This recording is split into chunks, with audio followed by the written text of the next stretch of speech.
Ska man sitta rakt? Oj.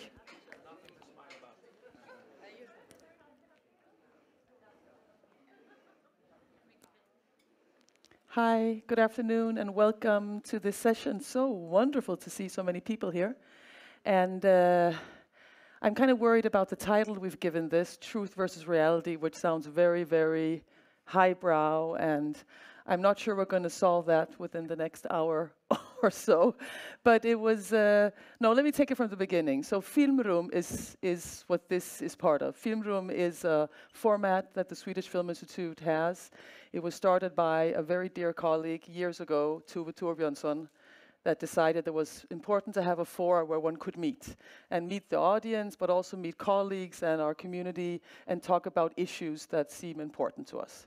And the slogan was, and I love this slogan, Vi måste prata, we need to talk. So like in all relationships, we need to talk. And the issue today is an important issue. It is an issue that's been on the minds of many of us for different reasons. There have been some filmmakers that have been put through the press ringer because of their films being accused of not being truthful. And in a way that kind of started this discussion, but it's also a discussion that's ever present in our community. What is our relationship with truth? What is our relationship with reality? How do we deal with it? What are we, so to say, allowed to do? What are we not allowed to do?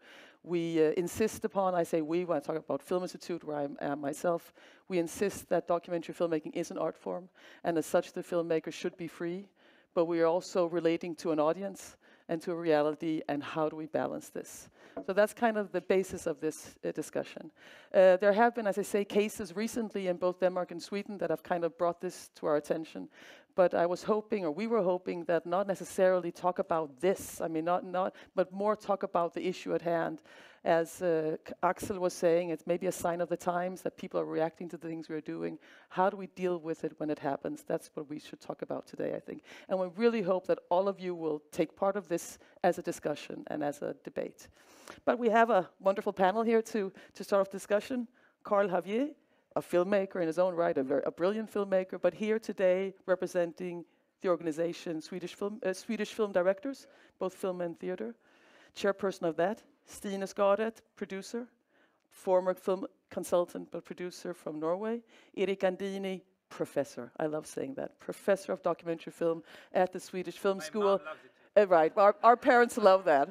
He's a professor, but also a filmmaker in his own right. And Axel Arnö, head of the whole thing, documentary department at the Swedish SVT, public broadcast. So I think we're just going to start off by letting each person say their approach to this issue. And I would like to start with Stine. I talked with Stine, and Stine is the one from outside of this group, at least in Norway. And you had some pretty interesting thoughts about, also that there's been a discussion like this in Norway, coming from in the publishing, I mean, people that are writing autobiographical books, but other people are involved. There was a certain thing that kind of resonated with the documentary way of working when you're an author. And just talk about, you also have reacted to these discussions about what we are allowed to do and what we're not allowed to do. Could you say a few words, please, Stine? Yes, thank you very much. I think that this balance that we keep as documentary filmmakers between the art and the real world is a very, very interesting one and a very, very challenging one. In the world of art, we're allowed to put everything upside down and look at it from another point of view. You can put a toilet in a gallery and suddenly it seems like something else. It's a world where we can try out radical ideas, new perspectives, to play with them and investigate different versions of reality and different perspectives. But then on the other hand, we also have the power and to change this reality that we take part in. Of course, a responsibility towards that reality. So when I started commissioning or consulting at the Norwegian Film Institute, I was challenged to define what is a documentary film, which is, of course, kind of impossible task. But I used to play around with this quote from a Norwegian child program that some of you might know, called Blå nissene, little blue nisser. And the quote from them was that I used to say that documentary films are films that borrow something from reality and gives reality something back. And for me, what we actually are giving back is also a very crucial part of what we're doing, since, as we heard yesterday, winter is coming. But Stina, you said when we talked together, you were very focused on the whole issue of trust. And I think that's something we're going to be talking about a lot. I mean, one thing is we can choose to deal with reality in the way we see it as a subjective person or as an artist. But what about the trust that we actually need from the people we are approaching, the audience? Do you have some thoughts about that? Yeah, I think that the issues of, I mean, trust, I think it's the most valuable thing that we have in our community, in the Nordic region especially. It's very rare, I think, and more so. So trust and transparency, I think it's such a crucial thing with all these fake news and misguided information that are turning up, and the audience also ability to recognize what to trust and what not to trust. You know, what's the agenda? Who's giving these claims, and for what reason? To have an audience who knows how to be critical about who's telling what and why. It's such an important thing, and it's really at stake these days, I think. And I guess that's what we're going to be discussing as well. How do we protect and preserve the right to make an artistic film, and at the same time find the balance where there's some kind of transparency and trust towards the audience, right? Yeah, I mean, according to my knowledge, not according to my knowledge, but according to my experience, the world is pretty flat, for what I know, you know. But I do trust that the Earth is round, because I feel I have a reason to trust these people who know better about these things than I do. Thank you, Stina. Carl, can I come to you? And when I contacted you, Carl, about this issue, you almost seemed like you felt like giving up. You just felt that the discussion was old, and why do we have to defend the art? And so let's not defend it and say we can do whatever we want to do. But then you had these really interesting thoughts about what this is based upon. You talked about the power structure in making films, the colonial past, where there is a power structure. Somebody's telling a story, and maybe there now is meeting an audience that not necessarily trusts it. What do you feel? What kind of is as Axel was saying again? Is this a sign of the times, or how do you feel about that? I mean, thank you for inviting me here, and it's the whole discussion is of course interesting and challenging in many ways. But I think that why we discuss this now, I think partly is because documentary is very successful. It's successful in the audience. People like complex, like stories making sense of a complex world. Like we get something, and I think what the audience really like is the subjectivity of it. They like that it's, immersive, that it's that we follow characters, that we are taken to a place we haven't been before, and that it's dramatic, and so I think part of it is that the documentary filmmakers have been better at telling stories. And then, of course, there's the money part, that documentaries have been there's more money in documentaries also, which drawing attention to it. And I think maybe, because the claims often come from journalistic parts, or from the journalistic side, and I think maybe also the journalistic side have been, and you have to help me here, Axel, but I think they have been like through these post-truth really hot bath, where they really have been forced to fact check everything and be on their toes. And I think some of that is being put on the documentaries right now, claiming them to be as fact checked as the journalistic side. And this, it's also very often the audience is used, that the audience believe that documentaries is truth, which I also find, I think the audience is very clever and very smart and very know that this is a film, and it's not truth in that sense, whatever truth is and whose truth, but it's a journey through a filmmaker, and I think the audience is aware of that.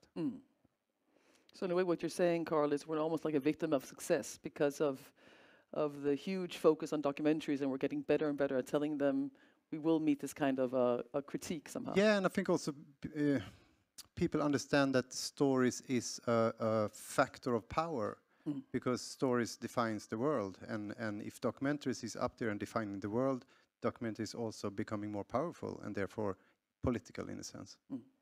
Maybe over to you, Axel. I mean, when Carl says that things have changed, maybe in your field as well, true or not true, you've always had to fact check in principle, but at the same time support the artistic field. Yes.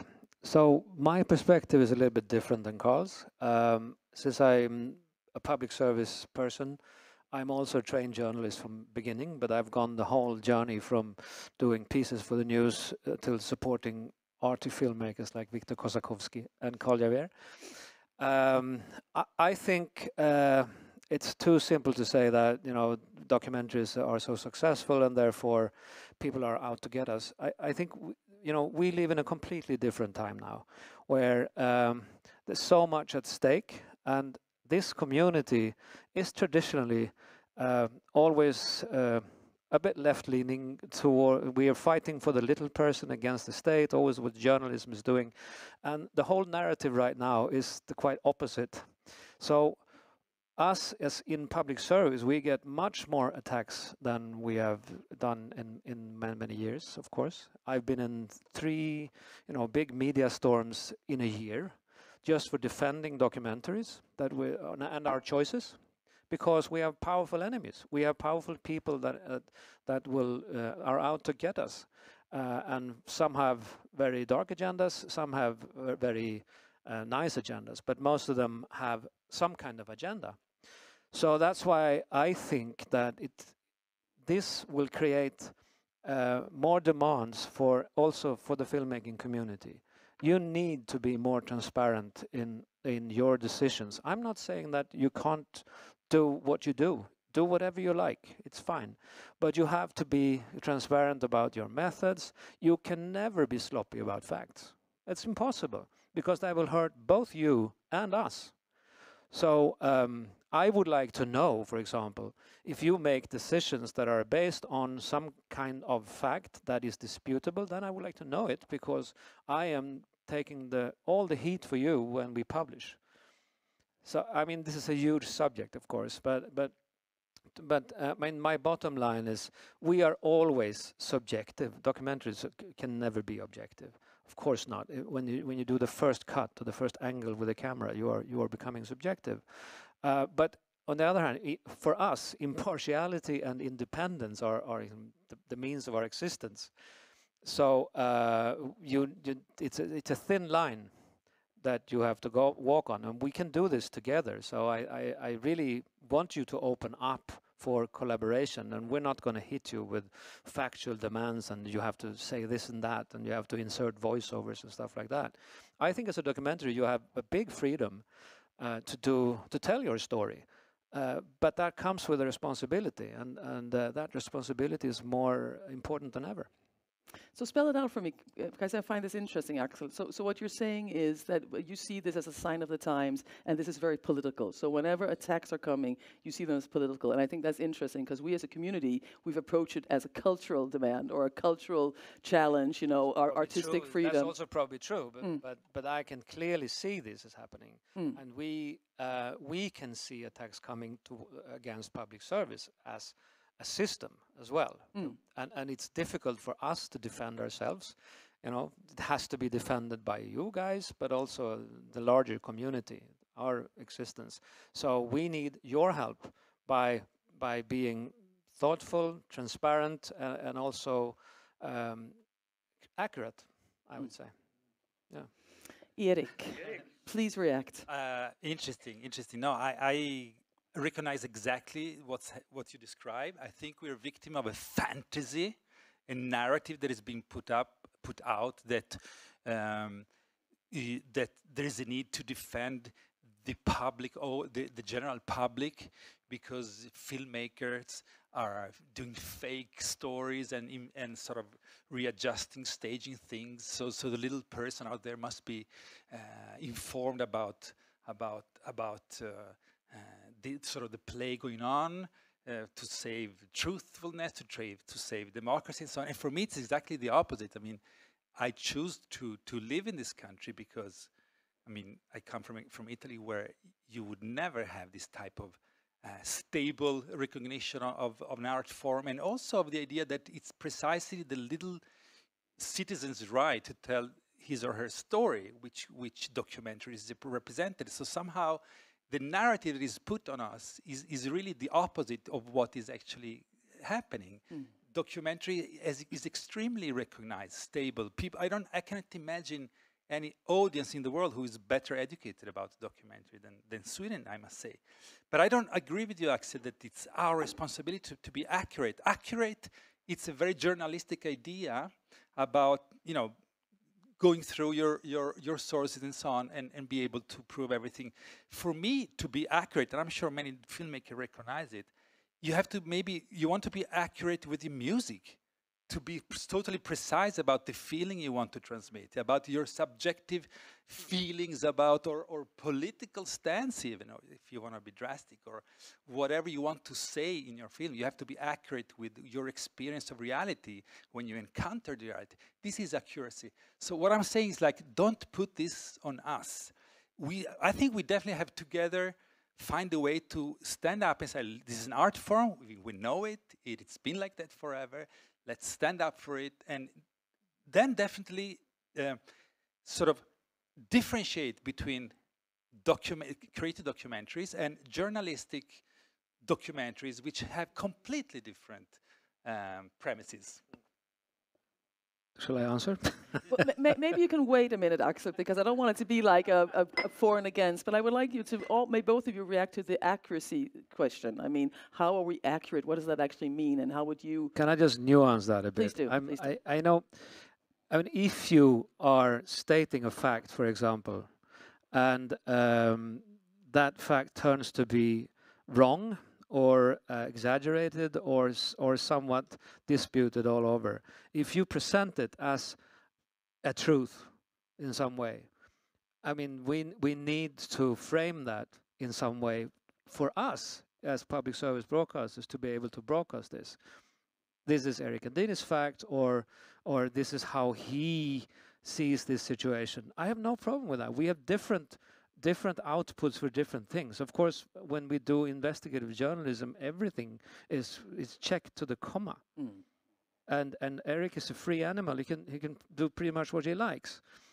But I say this, but not be too sloppy about facts. And you will probably dispute me again, but I think you're taking. I think the filmmaker is taking a huge risk that your film will not be relevant, will not be recognized, and the whole discussion will be around this particular thing, that this attack, whatever is going to happen to you. I happily stand up to you, but we need to agree on this. Stina? Yeah, I think we're using so many different tools when we're making films. I mean, and music does not have a one-to-one connection to any real situation or real person. But when we do have this one-to-one connection, I think that we have the responsibility to be accurate, as you say. We have an interesting example in Norway from literature, since we have Knausgård for so many years now, and what he calls virkelighetslitteratur. Truth literature. That's literature, quite a word. It's kind of a word, but it's a word that really is in a way it's a very common word in using, and he calls what he writes novels. So we all know that this is his creative version of his own life. But I know that whenever he's mentioning a name, a real life name, he would take those pictures, those pages, and send them to the person that he mentions, and that person will have the possibility to say it's okay or it's not. But of course, whenever he writes about his own thoughts or his own garbage or whatever he's making out of his own life, that's up to him. But when he's pointing out to certain events and real life people, he'll have to check that out with them. So it depends what kind of tools we're using. But I can follow that thread. Please. And I think part of the discussion that's been about documentaries, I think what we can learn is kind of relating to what you can say the colonial past of documentaries, where there's kind of been a traditionally very unequal power structure between the filmmakers and the ones being filmed, and I think we can. And I think the documentary community is much more aware, and there is kind of an ongoing discussion about it. And how do we not only make it more equal, how do we also turn some power over to the ones we film? How are we transparent towards them? What this will be or look like? How do we follow up on that afterwards? And how do we make it a process that benefits both parts and not only kind of just taking the images? So I think that's, I mean, that's part of the discussion that's been in the air in the media also, touching that subject. And I think it's just important to keep on working with that. But you as defending the director's freedom and you as a director yourself, how would you approach a claim like Axel saying we need you to be more precise with your facts? Yeah, but it depends on what it is. I mean, I think what you speak about, Axel, is more like if it's claiming that an invasion happened that year and not that year, or maybe not so much which year they planted an apple tree in the garden that or is about. If chronic Borrelia exists. Yeah. Okay. Yeah. If what? Sorry. Chronic Lyme disease. No. Okay. That exists. Yeah. So yeah. I guess, I mean, yeah, I don't know what to say. No, I mean, this is what this is all about. It's a really difficult discussion. Erik, you want to say something? Well, I could sort of envision a situation where these debates don't happen anymore. I hope we will get there. And so I think we're somehow vulnerable. And perhaps there is to be self-critical. So there is, we could envision really a situation where it's very clear this slot on SVT is, let's say, docs, creative documentary. Everything you see is a subjective image of the world, bloody, bloody, bloody. This is dokumenten ifrån, Uppdrag granskning. I mean, there's a kind of a mishmash of the use of the word documentary today, which also makes us vulnerable. So I think, yes, perhaps some sort of super clarity, also from the Swedish Film Institute, like film is an art form. Guldbaggar are given out as director, you know, the director prize for documentary filmmaking. It's not a journalistic prize, so just be super clear. The knowledge is out there, but if we have to defend ourselves from this kind of fantasy narrative, because I claim that's a really fake news, we have to be really clear and about what we're doing, and I think SVT could help there too. But I think we are doing that as much as we can. But we can never win this discussion saying that that's a documentary, that's not a documentary. Who's there to judge that? You? I mean, semantic is something that you know, people was saying like olive oil, but 20 years ago. Now people know what extra virgin olive oil is. I don't think that's you know, the same thing, Erik. No. And I also want to pick up on something else you said. You said we have such a fantastic documentary audience, and I think that's partly right, but only partly, because a big chunk of our audience recognizes this divide between the creative documentary and the other slots, but there are many who don't. Still, we try to educate them all the time. So by narrowing your audience down to the only invited, you are making yourself a disfortune, because you should instead try to widen your audience so they feel accommodated by your film. Why not? I'm sorry we keep on pointing at you, Axel, but you're kind of the responsible publisher, so it's kind of at you. But we talked about it earlier about context, and I think that's something we should bring in here as well, because the situation that was in Denmark, where there was a film that also kind of went through the ringer that seemed very banal for us as a business, you know, a plane ticket had been paid. Are you allowed to do that? You know, thinking, okay, this doesn't matter. But that was never a thing from the audience, and never from the audience watching it in the cinemas. But when they watched it on television, a new kind of question came up. I'm just thinking you represent that context. You represent the public service. Yeah, but it's very easy. I mean, we have the remit. We have the remit from the government that we can send television to the Swedish people. That's a deal which we have towards the government, and it goes on until 2026. There's going to be a new one, and we're in for a rough ride now with the new government. But according to that, we can do this on certain conditions. So we have rules, and those rules have to be followed, right? So we have to be, on the whole, impartial. We cannot invite personal integrity. Even if you would like to show a murderer's face, we can't do that. We have certain rules that we have to apply, and that goes to documentaries too. So that's why. I mean, and we have to be independent, so we cannot let somebody have a flight ticket maybe who's also a character in the film. I would probably say okay to that, but it can be a scandal in the wrong hands. In the wrong hands, exactly. Are there any comments? I mean, please raise a hand if you want to say something. It's difficult. I'm sitting here with my... Any comments? Not yet. Please remember to... Yes. Please use the mic so we can hear you. Sorry.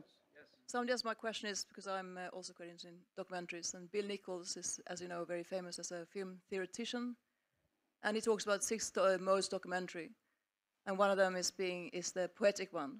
And why would the filmmaker have to define whether or not it has to be received a certain way by the audience? I mean, for example, if it's poetic, it's really quite subjective on the part of the viewer, right?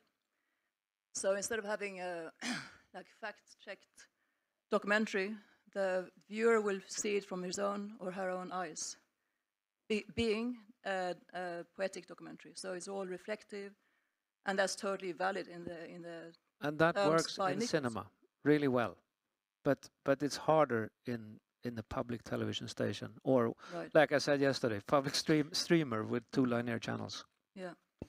So yeah, if you don't have to define everything as we always do, then it's better for the interpretation. It's much more open for the audience to have their own views. Yeah. Well, we always use words like contract with the audience, and what is that? But if I can ask you a general question, was there another comment? No?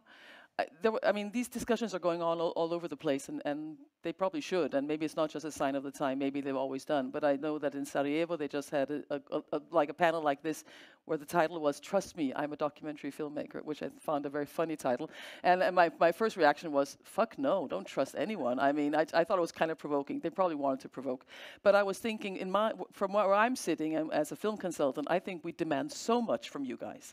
And that's why I think we all got provoked by the discussion, because I feel that we really want I mean, as a documentary filmmaker, we ask the filmmakers to be responsible towards your characters, to your issues, the moral, the ethics, everything. And I just feel that those demands are very high within our business, and maybe that's why we feel so offended when we're kind of, told this is not really truthful. Erik, you want to say? I mean, sometimes when you follow these scandals, and filmmakers are treated like Warner Brothers. I mean, like it's a big production company or media venue. These are 2 guys with no office, And it's fantastic that film has this aura of bigness, but we know that it's not like that. But I must say, I don't want to leave this question, and I really don't want to create the division because we are amongst colleagues here. But I really think there is an issue of preserving a tradition, Scandinavian tradition of documentary, which is so strong, so valuable, so healthy. It is really a question of democracy. Again, the right of the single person to go out in the world and show his or her view with the cheapest mean in a huge genre, which is cinema. The right for that to do that is such a sacred thing that must be defended. And if that takes some sort of pedagogic effort inside, look, yes, we have Uppdrag granskning. That's journalism. It's fact check by the detail. But this is another thing, and we just write it and tell it and stand up for it. Let's do it. I mean, so we skip this discussion, especially we skip the attacks. Yeah. Can I just? I mean, it feels like we're talking about something, a huge shift or some huge new demands that we're putting on you guys. We're not. You need to be prepared to show your or to motivate your decisions, or to be a little bit more transparent than you maybe had to be 20 years ago. It's a different landscape out there. You can use deep fake. Everybody knows that. So I mean, you have to defend your choices maybe more. You have to think a little bit more of how you construct your films, and I think that's healthy. And I don't think it's hugely, deepening the burden on you guys. I don't think so. Stine? And I would also go the other way around and say, let's not avoid these attacks, because we need to be attacked. We need to be able to stand up to power. We need to be able to criticize and to reveal untruth stories that have been told by others. And in order to do so, we need to take those fights, and that's a huge job. And to be as a producer, this is a big challenge. I mean, I'm one person. I have a 50% co-producer in my company, and when TV then comes and says to me that you have to prepare, I know what it takes to be accurate, to be able to meet that critique. I think like Inside Fur, the film that both you and I was involved with some years ago, that were filming the fur industry in Norway with hidden cameras. Yeah. I think NRK said that they used like 6 months of their lawyer to kind of prepare this film to be able to be screened, because of course the fur industry wanted to attack the film. And I don't have that kind of resources. And if we can't do that together, but we then do. we are Yes, that's yeah. one good argument. But I also, it gives, a lot of people get scared about the discussion. Like, I know film directors who have productions with a production company, and now the production company wants a signature from everybody who's in the picture in the film. So like, it used to be the main characters, but now it kind of shifts into every person you see in a film. And so of course we're getting into a situation where some films will not be made because it's kind of moving and because people are scared. I think that's an issue that maybe we should take towards the end, the whole self-regulation thing that worries me. Because one thing is these things are happening, but what does it mean? Will we stop making a certain kind of films? Will you stop daring them because you don't want to go through 3 more media storms next year? No, but I mean, it is an issue. Are there any comments or anything? Because yes, please.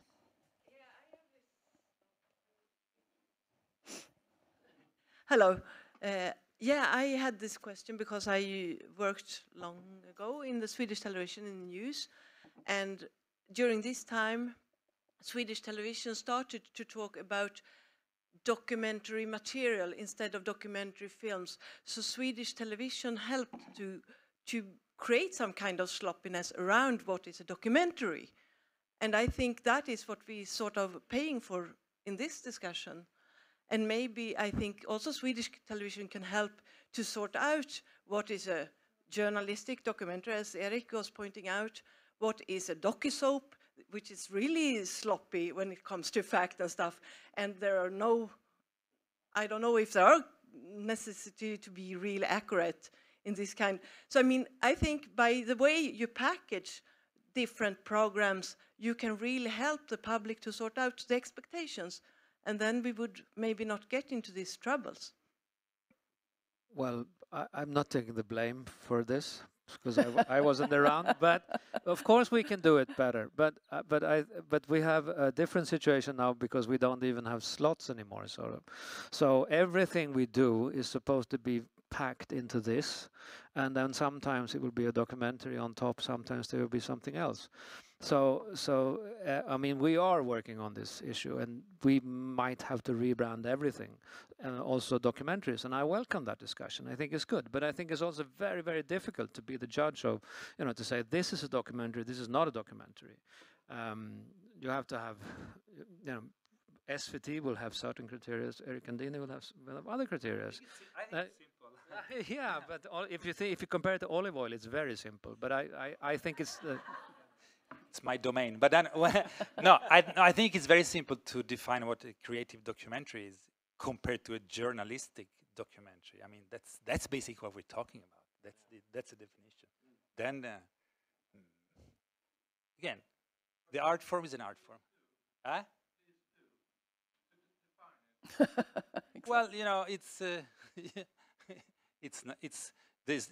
Come on, we're among colleagues. Everybody know what a creative documentary. Yeah, but could you define it? It's Oh, so you know, I wrote a piece in Dagens Nyheter, and I did quote the IDFA website that says that it says very clearly we're not interested in journalism. We're interested in the filmmaker's absolutely subjective point of view, made clear through all the tools of filmmaking, camera angles and the music and editing and so on. Yeah. IDFA definition. Sorry, Erik, but that's that your definition too? Program. What they are looking for. It's not a definition about a documentary film. It's a useful one, I think. Yeah, I mean, but it's not a definition. It's a call from IDFA. I'm totally siding with Axel here because I think we failed in making a definition. What is a documentary? As like the creative documentary filmmaking, and no one has been able in this discussion to define it more than quoting or using like the British example of Stefan Jarl made this and this, so it's documentary, or Herzog did this 40 years ago. I think you should have a definition of what is a documentary in order to move on. And to me, the documentary definition is not a genre. It's a method. It's a process. We use a process because a documentary process that is that we have a relation to the subject of the film before, under, and after we do the film. And it differs. And the main difference between that and more journalistic documentaries are that our method is so expensive. And that's something we have to explain. Why are these films so expensive? Yeah, because it's a long process. And in one way, you can say that most documentaries are really bad journalism. Well, I don't know. But it doesn't give you any. You have to be accurate. You have to be true, and you have to be transparent. You know, if you change something, that doesn't matter. Nobody cares about the sunset in the end. If that's but if you take on a stand that something is happening that is really not happening, then you're lying, and that's not okay in any art form or any human interaction. You can't hide about the subjective thing because all stories are subjective. I have to believe you, and I know it's your story. Anyone want to comment? No, actually, Göran, keep the mic, Göran, because I want to ask you something, because it was actually on my list here, and because I was writing, could one imagine a creative challenge in this whole fact or transparency discussion? And I always think about your film, Göran, Black Power Mixtape, where you start in the beginning with a sign telling us exactly who made what we're going to see within which years. I saw that as, not as a disclaimer, but as something that really gave me information that just led me through the film. I just went through it. Could you, I don't want to put you on the spot here, Göran, but talk about it as a creative method to actually be transparent of what you're doing. No, it's a disclaimer that to the audience are given the same opportunity to information to interpret the story as my friends and me have, and I think it's the same. If I ask you, Cecilia, how is Copenhagen, I expect you to give you your subjective view and personalized for me, and I have this contract with you, and if you go, I don't trust you anymore, and then you're out of bounds. So it's about trust and transparency and being accurate, and I think I'm all siding with the broadcast. It's the same, it's no problem. You can't lie, it's impossible, and you can't hide about anything. If you don't say this is a big lie, I will tell you a lie now. Then you're free to do whatever you want. Any comments on a creative treatment of facts? I'm just thinking of it. Remind me of this stunt 20 years ago by Lars von Trier, who introduced the documentary. One of the most funny, but ironic stunt from the biggest manipulator of them all that tried to bring back documentary to some sort of truthfulness with a list of rules. You should put like 10 frames of dark between every cut, no music, no archive footage. In the beginning of the film, once the filmmaker should explain his or her intention. In the end of the film, the victim of the film should be. This was the whole idea to bring back truthfulness to documentary. I mean, it's interesting, but it's come on. But I mean, Erik, you can do it in different ways. I mean, Belleville Baby, beautiful film. And you watch the whole film, and then there's a sign at the end saying that this was an actor. And I was just like, what? But it didn't take away the whole experience of the movie. But I was glad I was told.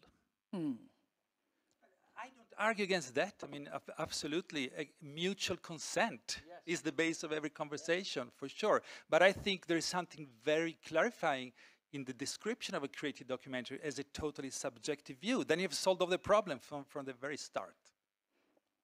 But it's always subjective. But but then we're back to what Stina said. It's always subjective. I want you to be attacked, Erik.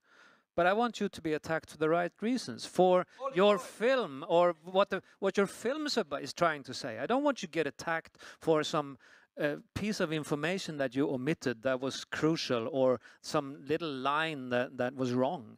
The attack should be for the right reasons, and I will support you. I will support you even the other way around, but rather support you because I defend your right to be on television. Carl, you look like you have a comment. No, I'm just thinking, like, we have, of course, this handshake with the audience, and I think there is this diversity of documentaries, and I think we are very kind of clear, in most cases, kind of expressing what kind of documentary this is through the music, through the editing, through even the typography we choose in the titles, you know. So there is this kind of in a way, or like a plain title, like your example in Göran's film. We are using all that in documentaries, and so just that, so we don't kind of have it to kind of be too obvious, you know. It's an ongoing dialogue with the audience, and it's happening, you know. You can see if it's a poetic film, like you said, it tells, you know, and the audience understands it.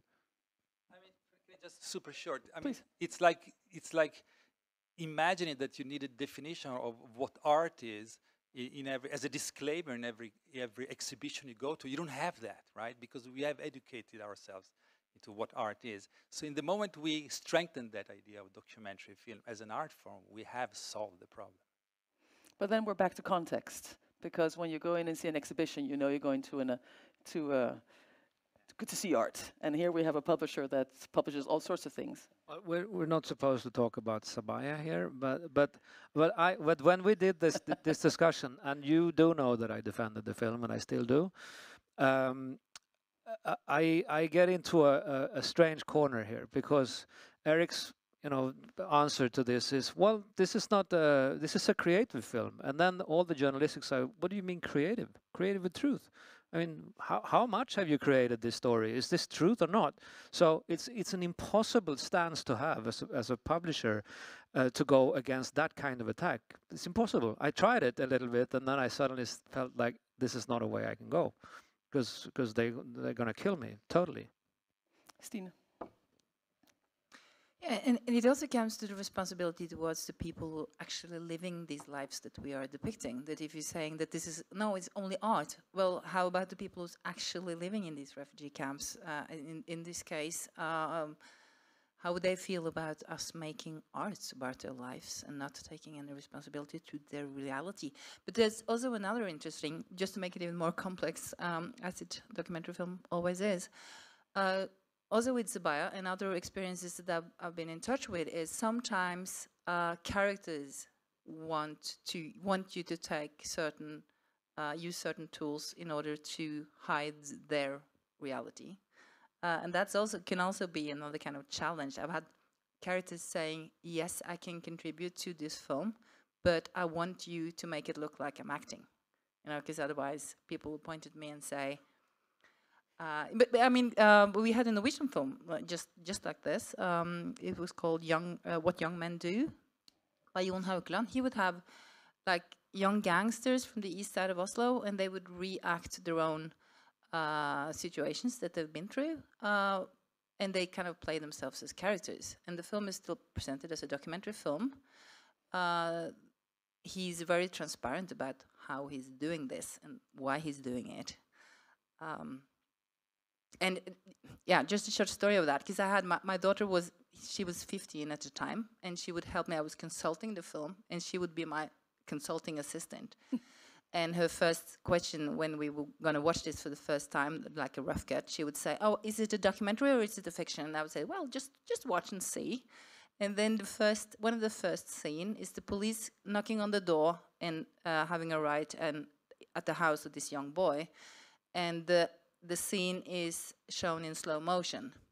So my daughter will go, "Oh, okay, I know. You know, the police wasn't there. Of course, they wasn't during, you know, the filming. The filmer wasn't there when the police arrived."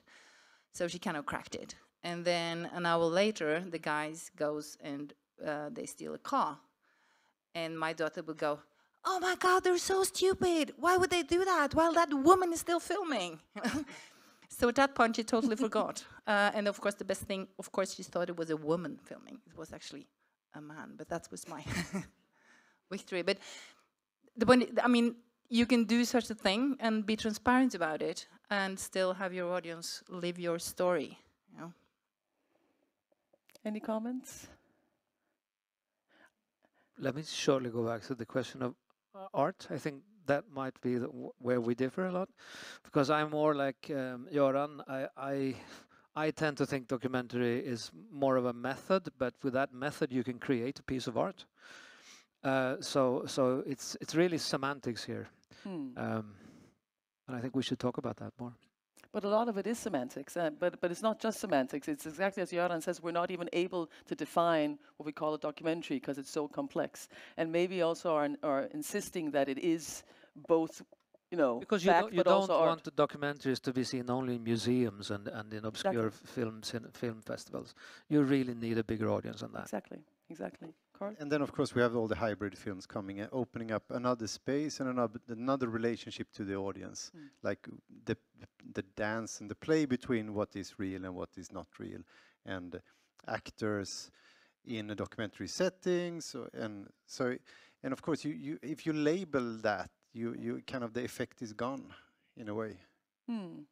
Yeah. You want to play with that uncertainty of the audience to get the maximum effect. I mean, one of the starting points for me for this discussion was, and I was telling the panel this before, that one thing is, and we weren't supposed to name titles, but now we will. So there was the press thing in Sweden with a very political film, where you can see that can be easy to criticize because you're saying, where are the facts? We can't just use these people whichever we want.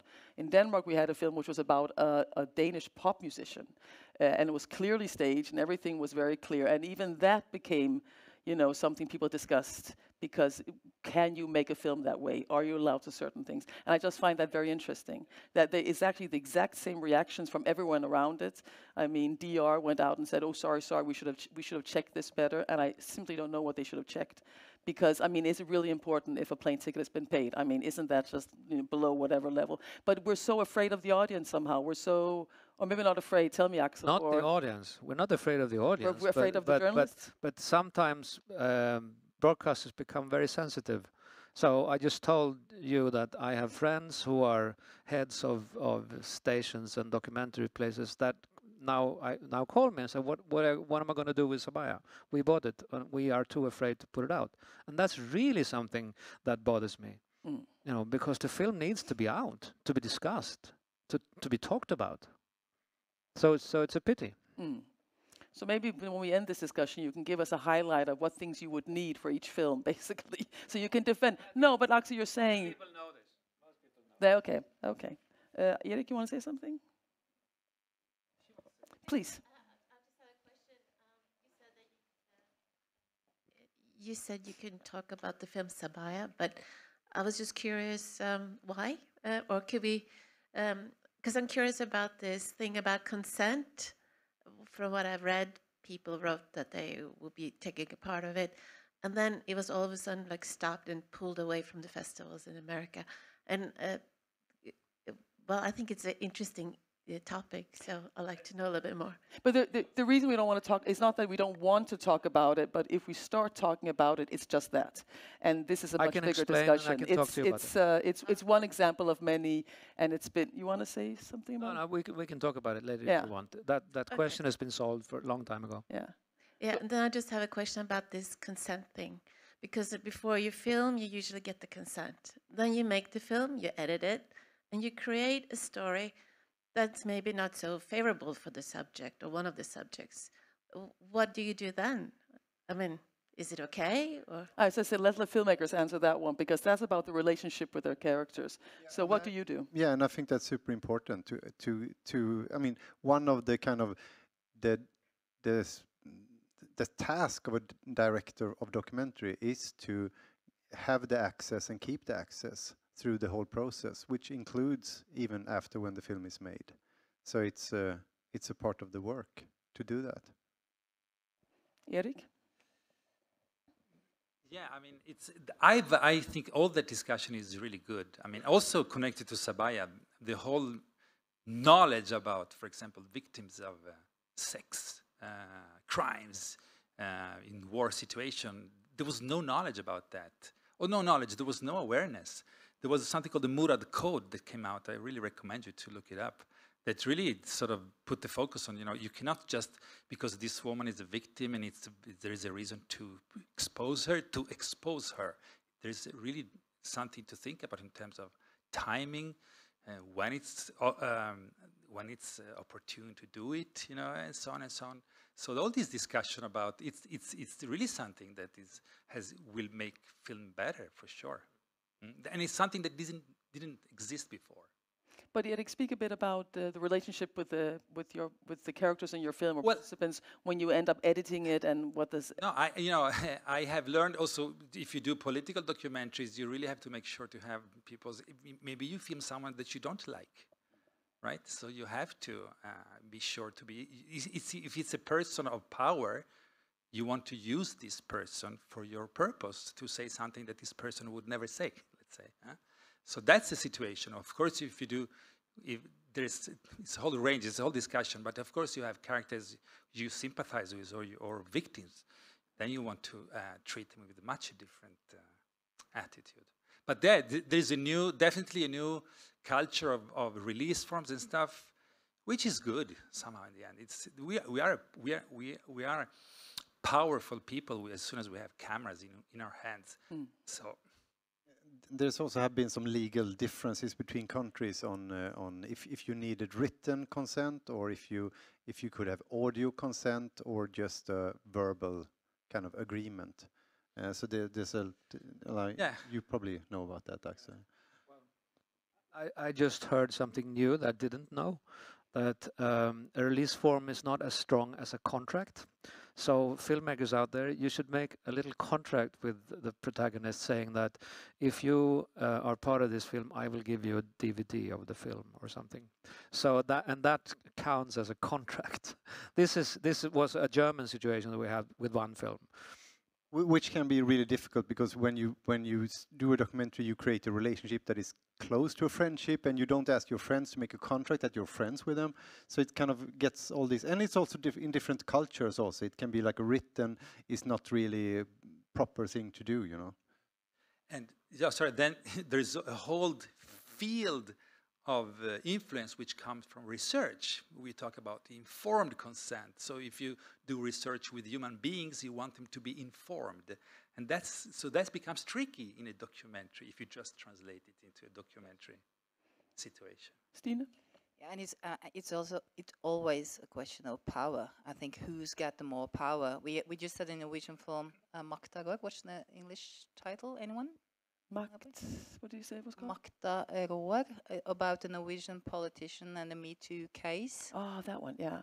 It was premiered at IDFA last year. But I mean, if there's a person with a lot of power who has the microphone to defend him or herself, then that's their kind of problem, but of course having, I mean, it's always a question of who's got more power, who's got a microphone, who has the, of course you can trick politicians into revealing their own power play.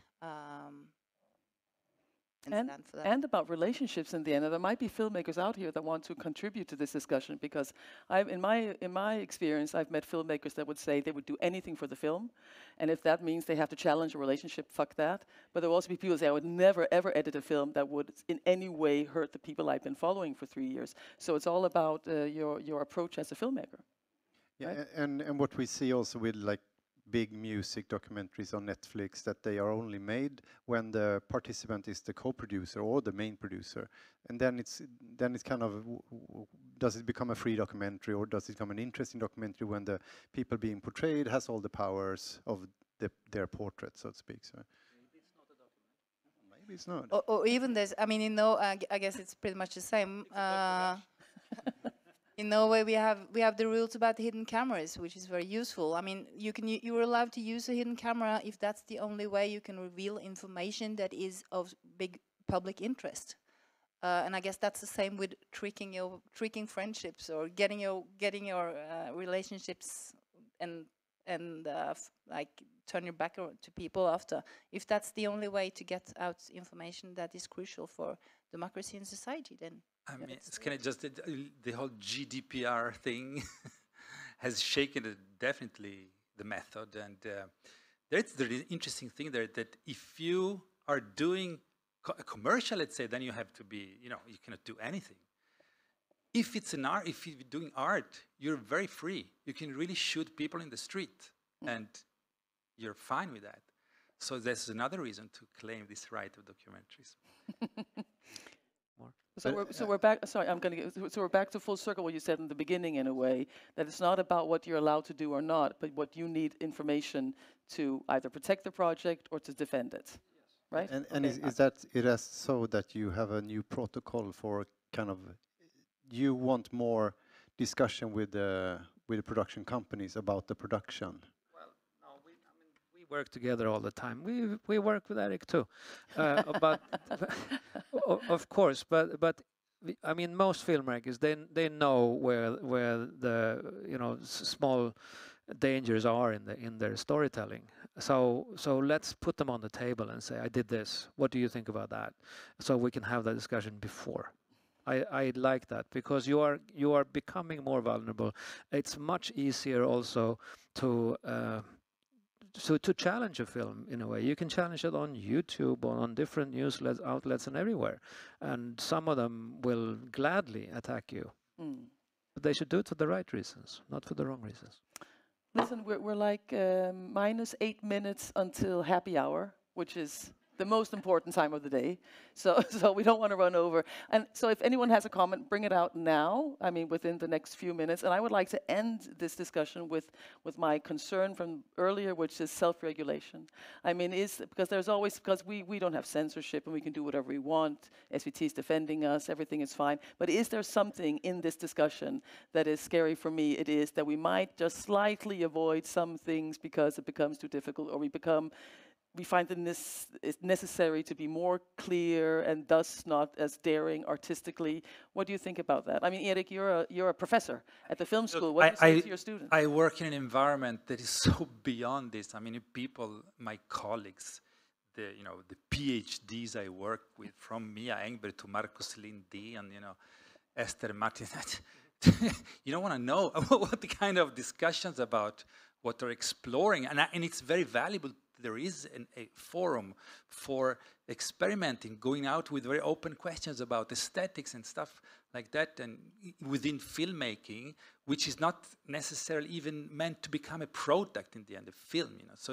So I'm happy that we have this forum, and I think also that it needs to be defended more. That's why I think, to be honest, I was a bit disappointed that the Film Institute was absent in this discussion. There was, in June, I mean, in the spring, there were some usual suspects among critics and mostly, and the other side. But I expected, especially now, I think, with the new reality, political reality we are in, we must really be united at least. So it doesn't mean we need to come up with a common definition of what a documentary is, but at least be very, very clear about what we're doing, intentions. Then we can have discussions about, if you talk about Sabaya, of course there could be a discussion about aesthetics there. You have an aesthetic which is very, you could say, truthful, or in the style of reportage. That could be something definitely to talk about. But no, so that's my concern. That's really my concern. Stina? Yeah, I think we definitely need to take these fights. I don't want to avoid these fights. I don't want documentary films to be only personal, arty, or entertaining. You know, I think it's really, really crucial that we take this discussion and that we do take this fight. And we need to have both the broadcasters and the institute. We need to have that golden triangle that we talked about yesterday in order to meet the winter that is coming. And we need the broadcasters to be on board with us as filmmaker from an early stage.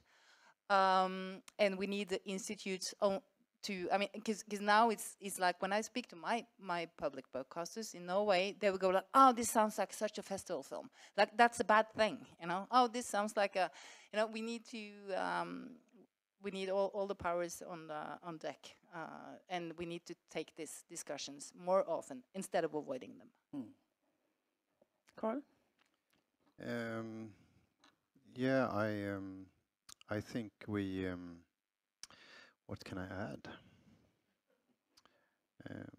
I think there's so many signs that is really good for documentaries right now, and especially if you expand it into hybrid, and some of this discussion is also actually about a fiction film. It's not only a documentary discussion, but I think we have to continue, and I think we have to take in the discussion, but also kind of be aware of where the attacks are coming from.